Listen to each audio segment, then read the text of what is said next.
Last week, Warren Buffett likened AI to the atom bomb. Today on the AI Breakdown, we're talking about what he meant and what it says about the state of the geopolitics of AI. If you've been on AI Twitter in the last few days, you've likely seen some version of this headline. This one is from Business Insider and says, Warren Buffett says AI is like the creation of the atom bomb. He often calls nuclear war his biggest fear. So what happened was that last week was Berkshire Hathaway's annual meeting, which is a big meeting for capitalists, in which one of the main events is Warren Buffett and his longtime partner, Charlie Munger, sitting and answering a set of questions. When one person asked him about AI, he had a very interesting response. And rather than just trying to sum it up or giving you the pull quotes that are most interesting to me, let's just listen to a big chunk of it in total. It can do all kinds of things. And when something can do all kinds of things, I get a little bit worried. Because I know we won't be able to uninvent it. And, we did invent, for very, very good reason, the atom bomb in World War II. And it was, it was enormously important that we did so. But is it good for the next 200 years of the world that the ability to do so has been unleashed? We didn't have a choice. But when you start something, well, Einstein said after the atom bomb, he said, this has changed everything in the world except how men think. And I would say the same thing may, not the same thing, I don't mean that, but I mean, they with AI, it can change everything in the world except how men think and behave. And that's a big step to take. A good question, and it's the best answer we can give. So there are two really interesting parts of this to me. The first is this idea that we can't uninvent this. I think this is the sense that once unleashed, this is a genie that can't go back in its lamp. It is toothpaste that can't be put back in the tube. It takes on an inevitable force. And certainly we've already seen that in the industries where AI has started to take hold. If you've ever used AI tools for creating or ChatGPT for research, it's not hard to understand this no turning back kind of idea. Now, there's also an additional dimension of this, which is the competitive dimension, which on a company-to-company level, we're seeing more and more as these big tech companies hurdle themselves forward, trying desperately to keep up with one another or stay ahead of one another, and especially to stay ahead of competitors. This, more than anything else, according to Jeffrey Hinton, who left Google last week and has been on an AI safety tour ever since, is the source of his concern around why this has gotten so different, why AI is now proceeding at the speed with which it is. It is no longer just a small handful of companies proceeding cautiously. Instead, it's one of the most significant capitalistic arms races that we've ever seen. And in that type of setting, precautions and cautiousness in general go out the window in favor of other objectives. And that, of course, I think gets to Buffett's second point, the idea that this won't change the way that people behave and think. Now, of course, there's lots of ways to interpret what he's saying, but my guess is that what he means is that we should be proceeding with perhaps more caution than we are, just given our track record of how we can use new technology, not just for good, but also sometimes for ill. And what that brings up for me is the question of and conversation around the geopolitics of AI. AI comes into a world that is in the midst of a geopolitical realignment already.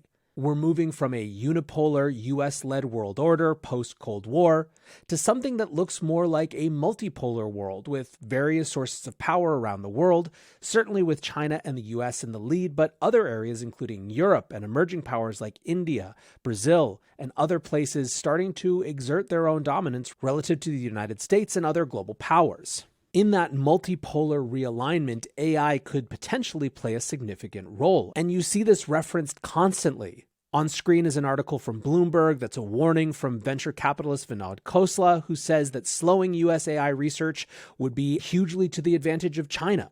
Koslas says we shouldn't take for granted we will lead in AI technology 20 years from now. Now, I think you hear about this China threat quite a bit when it comes to AI. You see it as a way to justify a light-handed US regulatory approach. You also see China as one of the arguments against any sort of pause policy like the one that Open Letter recommended just a few weeks ago. The rejoinder that you'll sometimes hear is, listen, if we pause but China doesn't, then the pause didn't actually accomplish anything at all except letting China get out ahead.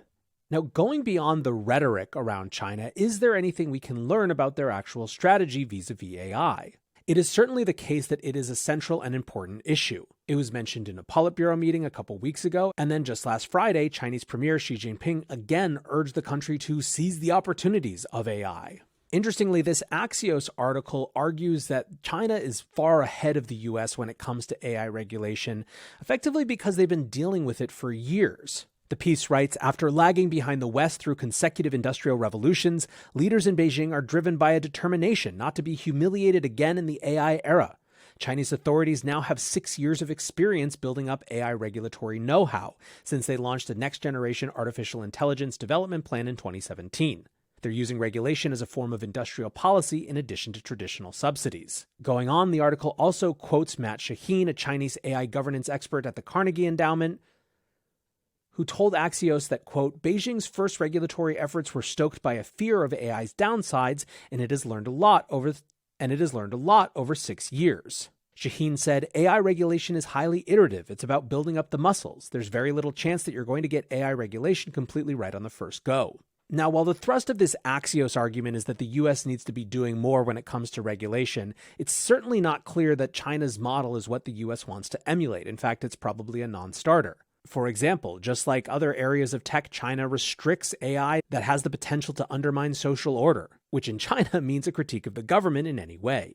But the point which is true is that China has been dealing and thinking about these issues for somewhat longer than other global players around the world. Now, one additional interesting dimension of the AI battle vis-a-vis China and the US is that the larger policies around silicon chips are impacting this as well. This is a recent Wall Street Journal article called U.S. Sanctions Drive Chinese Firms to Advance AI Without Latest Chips. Research in China on workarounds, such as using software to leverage less powerful chips, is accelerating. Over the last 20 years, chip manufacturing moved almost entirely to places far away from the U.S., including most notably Taiwan, where a huge percentage of the world's global chips are fabricated. A couple of years ago, the U.S. started to realize that it was potentially a really dumb geostrategic move to outsource such a critical technology to a place not only far away, but in a highly contentious part of the world. Since then, the Biden administration has been putting serious effort into moving chip manufacturing back onshore, offering hundreds of billions of dollars in incentives and tax breaks to do so. This WSJ piece argues that those policies are having an impact when it comes to China's AI industry. From the article, quote, for Chinese companies, the issue is more critical. U.S. sanctions have cut them off from the most advanced chips made by the likes of NVIDIA, and they have rapidly consumed existing American chip stocks to create their own ChatGPT equivalents. This Forbes piece argues that, quote, the geopolitics of AI chips will define the future of AI, and I don't think that's entirely hyperbole.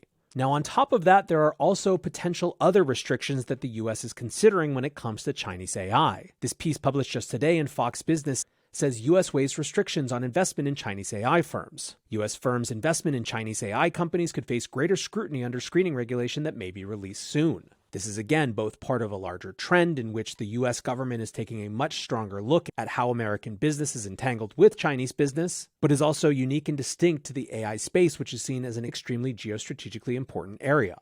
In Europe so far, a lot of the discourse has been around how ChatGPT and other generative AI platforms can comply with existing rules like GDPR. For example, right now the European Parliament is working on something they're calling the AI Act, which they say is trying to, quote, steer the development of very powerful artificial intelligence in a direction that is human-centric, safe, and trustworthy. A note reviewed by the Wall Street Journal says, with the rapid evolution of powerful AI, we see the need for significant political attention. And as they said about their recent crypto legislation, MiCA, the EU is hoping that their bill could, quote, serve as a blueprint for other regulatory initiatives in different regulatory traditions and environments around the world. Italy, of course, notably recently won concessions from OpenAI around ChatGPT, including adding new age verification and other sort of privacy-preserving measures. A recent G7 meeting also spent a significant amount of time focused on AI. And I think that the biggest takeaway from this is not any one specific policy that seems like it might be on the horizon, but the fact that this is an issue that they see as necessary to coordinate on, that it's not just a nation-by-nation issue, or at least these governments are trying to make it an international issue. Now, when it comes to other parts of the world, there's a real concern that AI advances could expand the gap between the US, China, and everyone else. A recent conference in Kigali, Rwanda had more than 2,000 researchers and engineers gather to discuss AI, and this was one of the key themes. AI industry leader Yoshua Bengio said it's become obvious that in order to bring the potential benefits of AI to everyone, we need everyone to be a part of it. And then, of course, there's the US, which is seeing increasing attention focused on AI. Last week, the president and Vice President Kamala Harris met with AI CEOs, and there have been plenty of critiques of who was invited and who wasn't, and what they discussed and what they didn't to go around. But the point is that when you see this sort of high-level meeting, it suggests that the White House is taking it seriously.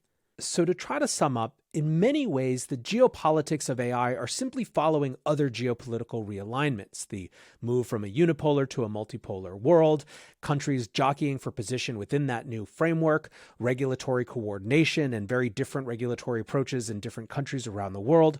All of those things, AI is kind of coming into an existing framework. However, AI also presents radical new challenges. It is an issue that crosses different spheres. It is not just a technology issue. It is an economic issue. It is a productivity issue. It is an equality issue. And you better believe that these countries know that it's a national security issue as well.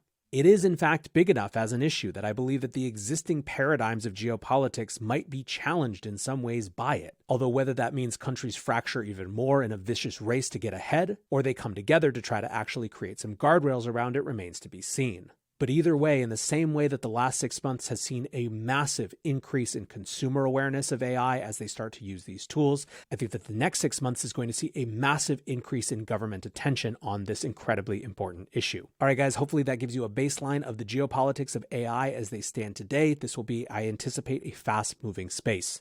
If you're enjoying the AI Breakdown, please like this video, subscribe to the channel, go listen to the podcast, or subscribe to the newsletter. Any way that you want to consume it is cool with us. Until next time, peace.